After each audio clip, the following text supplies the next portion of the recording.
Hey beef lovers, are you looking for something to make for your upcoming Super Bowl party? This Nacho Beef Dip is the perfect appetizer to feed a crowd, and today we're going to show you how to make it.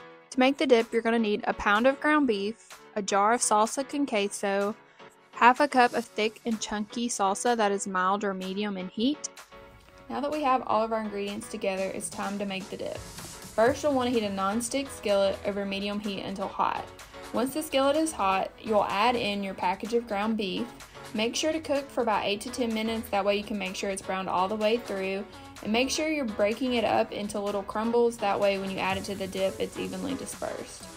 Then you'll want to add in your jar of salsa con queso and then your half a cup of thick and chunky salsa. Go ahead and stir all that together and let it simmer for about 3 to 5 minutes until the mixture is heated completely through. Once your mixture is heated all the way through, you're ready to pour your dip into a bowl. Then you can put it on your platter with your favorite chips, and then you're ready to eat.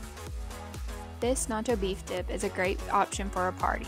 It takes less than 30 minutes to make and is easily doubled if you're hosting a large number of guests. For more recipes like this and information on other ways to prepare beef, check out beefitswhatsfordinner.com. Happy eating!